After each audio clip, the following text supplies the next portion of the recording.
আমার রব, এই রবি আমার সব, দামে দামে তন মনে তারি অনুভব।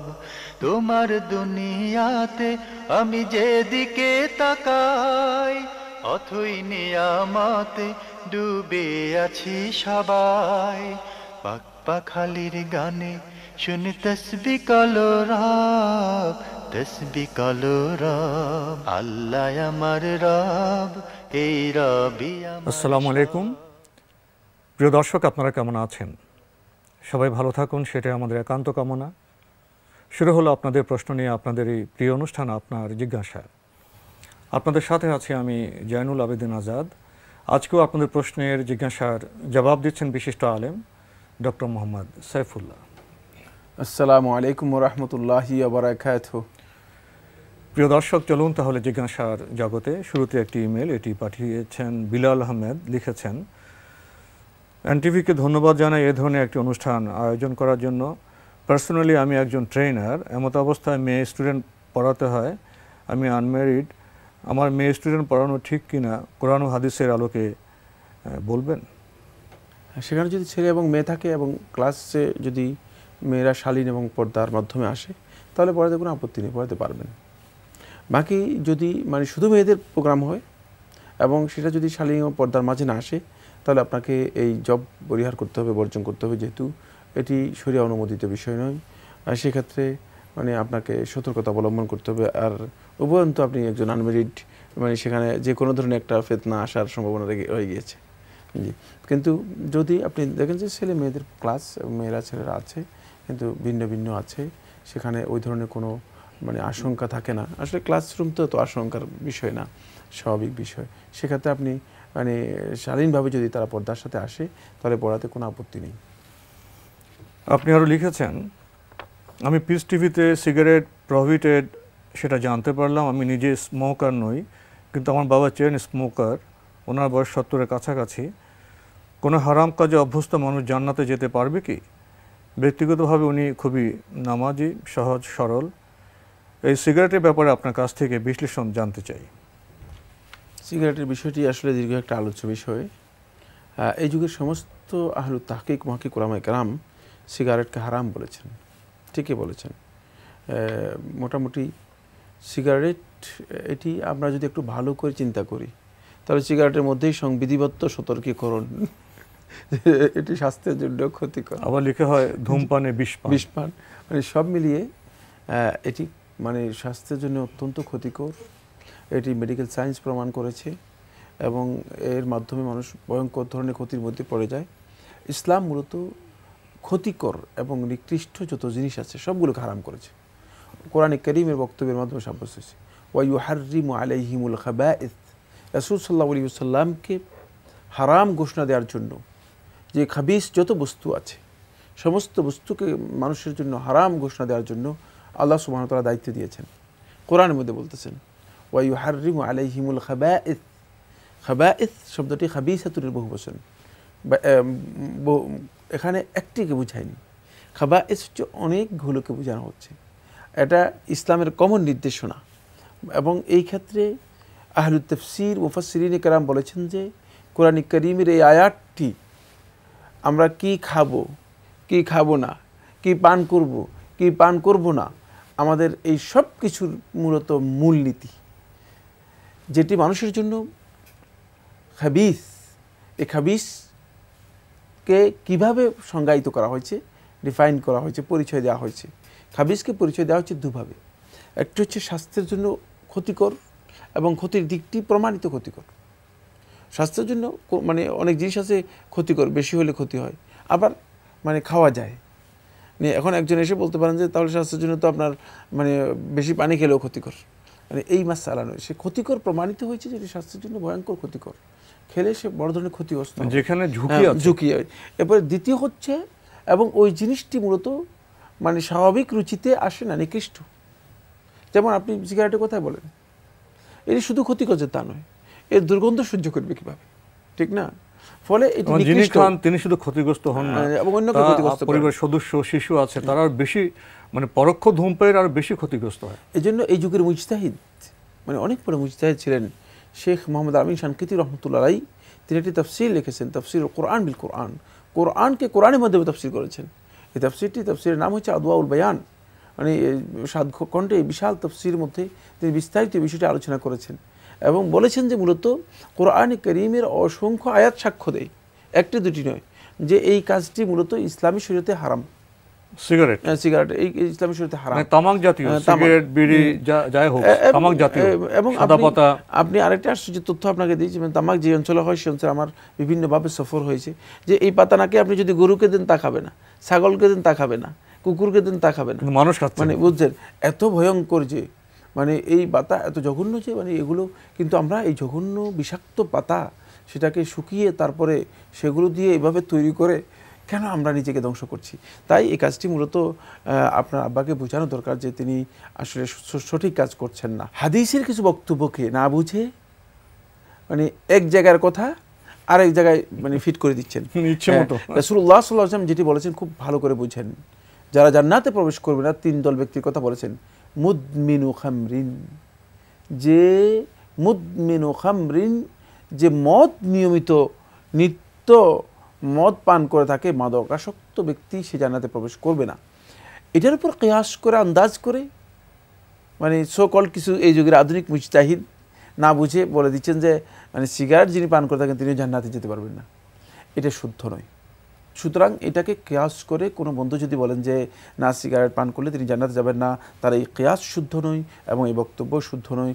হাদিসের বক্তব্য বুঝার বিষয়টি রয়েছে, সেটা হয়তো তিনি ভালো করে বুঝতে পারেননি।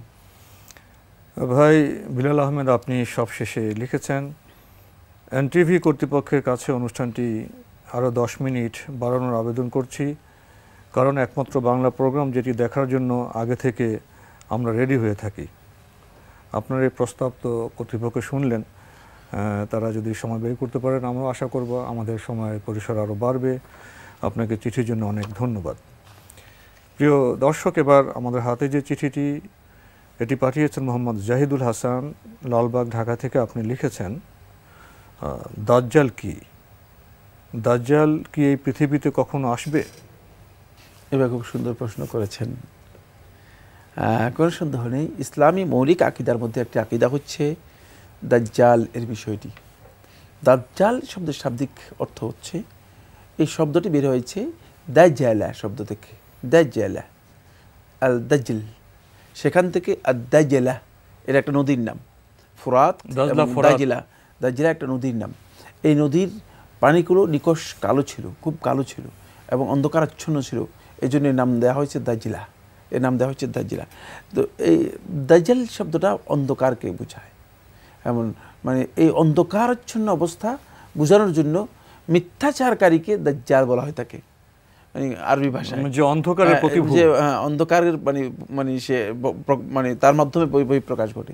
এই জন্য মিথ্যা বক্তব্য দিয়ে থাকে, মিথ্যাবাদী অথবা মিথ্যাচারী যে আছে তাকে বোঝানোর জন্য দাজ্জাল শব্দ ব্যবহার করে থাকে। মানে দাজ্জাল সে সবচেয়ে বড় মিথ্যাবাদী হবে। কিন্তু আরবি ভাষায় মানে মিথ্যাবাদী বোঝানোর জন্য আরও শব্দ রয়েছে, তার মধ্যে একটি শব্দ রয়েছে সেটা আল কাদ্দাব, মানে সবচেয়ে বড় মিথ্যাবাদী, যে বাড়ি সরাসরি মানুষের সাথে মিথ্যা বলে থাকে। কিন্তু এই দাজ্জাল ব্যক্তি নিজের পরিচয়কে গোপন করে মানুষের সাথে মিথ্যা প্রতারণা করতেছে, এই জন্য তাকে দাজ্জাল বলা হয়েছে। তো দাজ্জাল এটা একজন ব্যক্তি হবে, দাজ্জাল এটা একজন মানুষ হবে এবং আদমের সন্তান হবে। এবং তার পরিচয় কী হবে রাসূলুল্লাহ সাল্লাল্লাহু আলাইহি ওয়াসাল্লাম একাধিক হাদিসের মধ্যে উল্লেখ করেছেন। সহিহ বুখারী হাদিস দ্বারা সাব্যস্ত হয়েছে যে এই দাজ্জালের পরিচয় হবে যে তার কপালের উপর লেখা থাকবে কাফারা, কাফের লেখা থাকবে এবং এটি মানুষ বুঝতে পারবে, দেখতে পারবে। তারপরে তার একটা চোখ অন্ধ হবে, আরেকটা চোখ হবে মানে ফুলা, বেশি আছে, এ ধরনের হবে এবং অস্বাভাবিক হবে। এই অস্বাভাবিক এই ব্যক্তিটি এবং তার এই খুরুজটা, আগমনটা, তার এই আগমনটুকু হবে কিয়ামতের পূর্ব সময়। কিয়ামতের আগে রাসূলুল্লাহ সাল্লাল্লাহু আলাইহি ওয়াসাল্লাম যে এই 10টি বড় বড় সাইনের কথা উল্লেখ করেছেন, এগুলো একেবারে বিগেস্ট সাইন কিয়ামতের, মানে এরপরেই সুস্পষ্ট নিদর্শন এবং এরপরেই সরাসরি কিয়ামত হয়ে যাবে, এরপরে আর কিয়ামত মানে আর অপেক্ষা করার থাকবে না। ঠিক কিয়ামতের এই মানে আগের মানে একেবারে প্রাথমিক পর্যায়ের এই 10টি সাইনের মানে যে সাইনগুলো শুরু হবে তার মধ্যে দাজ্জাল, খুরুজুদ দাজ্জাল হচ্ছে মূলত একেবারেই প্রথম পর্যায়ের সাইন, যেখানে খুরুজুদ দাজ্জাল, দাজ্জাল এর আগমন এর কথা সবাই জানবে, তখন ইমানদার ব্যক্তিরাও জানবে এবং বেঈমান কাফেরাও জানবে। এ দাজ্জাল 40 দিন অবস্থান করবে পৃথিবীতে। রাসূলুল্লাহ সাল্লাল্লাহু আলাইহি ওয়াসাল্লাম তার আত্মপ্রকাশের পর, মানে 40 দিন অবস্থান করবে, তার আত্মপ্রকাশের পর 40 দিন থাকবে এবং এই 40 দিনে সে সারা পৃথিবী সফর করবে, সমগ্র পৃথিবী চষে বেড়াবে, মানুষদেরকে পথভ্রষ্ট করবে, বিভ্রান্ত করবে এবং তার অনুসারীরা মানে হবে, তারা এই লোকগুলো তারা সে বের হবে, তার অনুসারী হবে। এই সম্পর্কে রাসূলুল্লাহ সাল্লাল্লাহু আলাইহি ওয়াসাল্লাম স্পষ্ট করে বলেছেন ইস্পাহান থেকে সে বেরিয়ে আসবে এবং তার একদল অনুসারী সেখানে তৈরি হবে। ইস্পাহান এটা কি ইরানের? বর্তমান ইরানের মধ্যে রয়েছে, জি। এবং সেখানে কিছু সংখ্যক অনুসারী তৈরি করবে অনেক বড় ধরনের, তাদেরকে নিয়ে সে সারা পৃথিবীতে মানে তার ডান হাতে এবং বাম হাতে জান্নাত এবং জাহান্নাম থাকবে।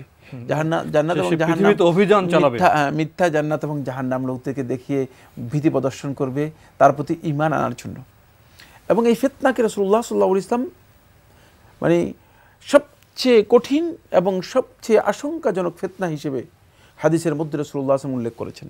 ফলে রাসূলুল্লাহ সাল্লাল্লাহু আলাইহি ওয়াসাল্লাম সালাতের মধ্যে যে 4টি বিষয় থেকে আল্লাহ রাব্বুল আলামিনের আশ্রয় কামনা করতে বলেছেন, তার মধ্যে একটি হচ্ছে আল্লাহুম্মা ইন্নী আউযু বিকা মিন ফিতনাতিদ দাজ্জাল, হে আল্লাহ আমি দাজ্জালের ফিতনা থেকে আপনার কাছে আশ্রয় প্রার্থনা করছি।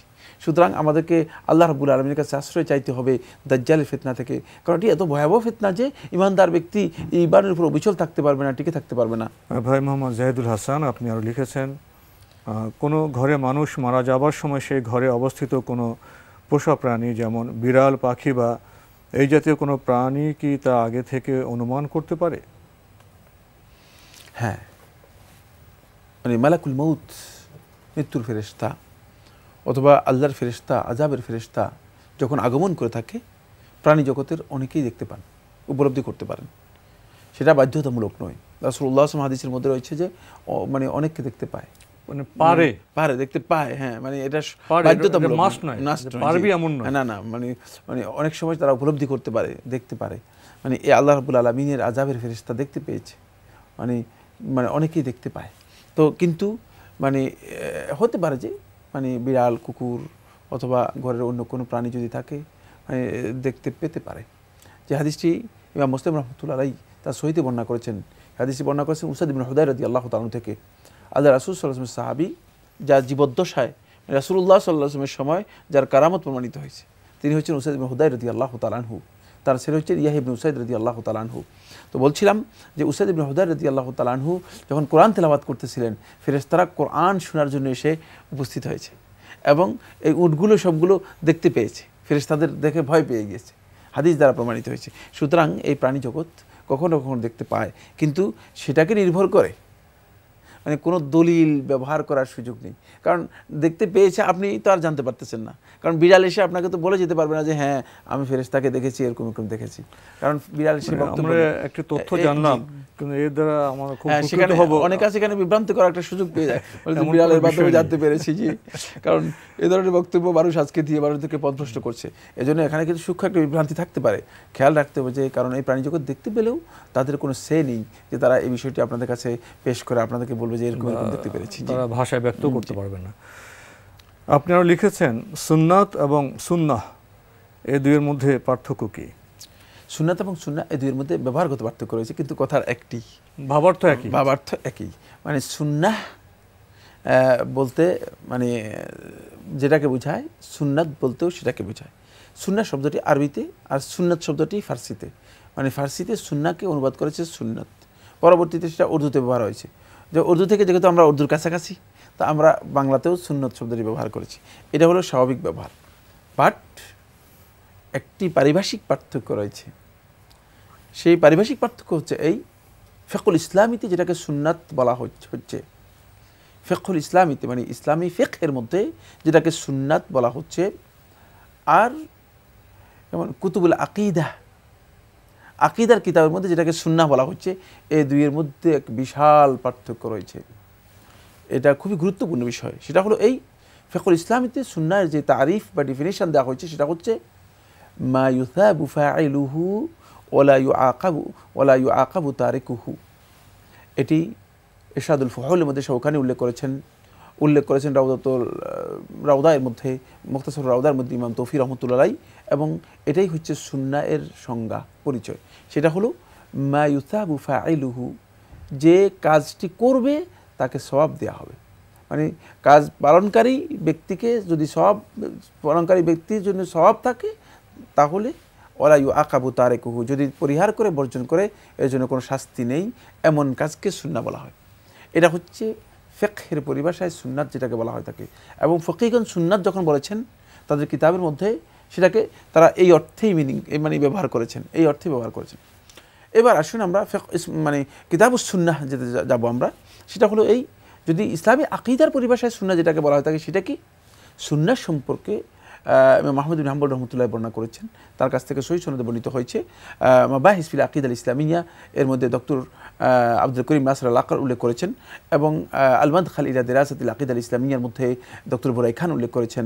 সেটা হচ্ছে সুন্নাহ হচ্ছে আল হাদিউল্লাযী জাআ বিহিন নবী সাল্লাল্লাহু আলাইহি ওয়াসাল্লাম লিহাযিহিল উম্মাহ, নবী সাল্লাল্লাহু আলাইহি ওয়াসাল্লাম এই উম্মাতের জন্য যে নির্দেশনা, যে হেদায়েত নিয়ে এসেছেন, পুরো হেদায়েতটাই হচ্ছে সুন্নাহ, পুরো হেদায়েতটাই হচ্ছে সুন্নাহ। এর সাপোর্ট কি? সাপোর্ট এই হাদিসটি বর্ণনা করেছেন ইমাম বুখারী রাহমাতুল্লাহ তার সহিহের মধ্যে। আনাস ইবনে মালিক রাদিয়াল্লাহু তাআলা থেকে তিনি বলেন যে ফামান রাগিবা আন সুন্নতি ফালাইসা মিন্নি, যে আমার সুন্নত থেকে বিমুখ হলো, ফালাইসা মিন্নি, সে আমার দলভুক্ত হতে পারবে না। তাহলে বোঝা গেল এখানে সুন্নাহ বলতে কিন্তু ওই সুন্নাত বোঝা নাই, এখানে ফরজ, ওয়াজিব, নফল সব চলে আসছে। মানে রাসূলুল্লাহ সাল্লাল্লাহু আলাইহি ওয়াসাল্লাম যে হাদি নিয়ে এসেছেন, সেই হাদি মূলত হচ্ছে সুন্নাহ, যে নির্দেশনা নিয়ে এসেছেন মানে কিয়ামত পর্যন্ত মানুষের জন্য। এই জন্য আব্দুল্লাহ ইবনে আব্বাস রাদিয়াল্লাহু তাআলা, এটাও সহিহ বুখারী হাদিস কিতাবুল জানাজার মধ্যে উল্লেখ করেছেন, আব্দুল্লাহ ইবনে আব্বাস রাদিয়াল্লাহু তাআলা সালাতুল জানাজার মধ্যে সূরা ফাতিহা পড়লেন, এবং সূরা ফাতিহা লোকদেরকে পড়ে মানে শুনায়ে পড়লেন, শুধু পড়লেন না, শুনায়ে পড়লেন। এরপর আব্দুল্লাহ ইবনে আব্বাস রাদিয়াল্লাহু তাআলা বললেন, তোমাদেরকে এটা শুনাই এই জন্য পড়লাম, লিয়ালামু আন্নাহা সুন্নাহ, যেন তোমরা জেনে নিতে পারো যে এটা হচ্ছে তোমাদের নবী সাল্লাল্লাহু আলাইহি ওয়াসাল্লামের নিয়ম রীতি। এখানে সুন্নাহ দ্বারা রীতি বা সিস্টেমকে বোঝানো হয়েছে। তাহলে আমার মনে হয় সংক্ষেপে এই বক্তব্য যথেষ্ট যে সুন্নাত এবং সুন্নাহের মধ্যে ব্যবহারগত পার্থক্য রয়েছে, যদিও শাব্দিক পার্থক্য নেই। জি, তো খুবই গুরুত্বপূর্ণ বিষয়, আমরা আরও এগোতে পারলে উপকৃত হতাম, কিন্তু সময় আজকে শেষ হয়ে গেলে, এখানে শেষ করতে হচ্ছে। আপনাকে অনেক ধন্যবাদ। আপনাকে অশেষ ধন্যবাদ। প্রিয় দর্শক, আমরা তো অল্প অল্প করে জানার চেষ্টা করি, অল্প অল্প করে জানা ভালো, বেশি করে জানা বোধহয় আরও ভালো। বেশি করে জানতে হলে এই অনুষ্ঠানের বাইরেও আপনাদের সময় বিনিয়োগ করতে হবে ইসলামকে জানার জন্য, পবিত্র কোরআন অধ্যয়নে, হাদিস অধ্যয়নে, এবং সুন্নাহর যে বিবিধ বিষয় আছে সে সম্পর্কে অবগতির প্রয়োজনে। চিঠি লিখুন, প্রশ্ন পাঠান আমাদের ঠিকানায়। পরিচালক আপনার জিজ্ঞাসা, এনটিভি, বিএসসি ভবন, 7ম তলা, 102 কাজী নজরুল ইসলাম এভিনিউ, কারওয়ান বাজার, ঢাকা 1215। আপনারা ইমেলও করতে পারেন। আমাদের ইমেল অ্যাড্রেস আপনার জিজ্ঞাসা @ntvbd.com। প্রিয় দর্শক, আপনারা আমাদের অনুষ্ঠানটি এনটিভি অনলাইনেও দেখতে পারবেন। ভিজিট করুন www.ntvbd.com। দর্শক, আপনারা সবাই নিরাপদে থাকুন, থাকুন শান্তিতে। আসসালামু আলাইকুম। এই রবি আমার সব, দামে দামে তুন মনে তারি অনুভব। তোমার দুনিয়াতে আমি যেদিকে তাকাই, অথই নিয়ামতে ডুবে আছি সবাই। পাক পাখালির গানে শুনি তসবিহ কলরা।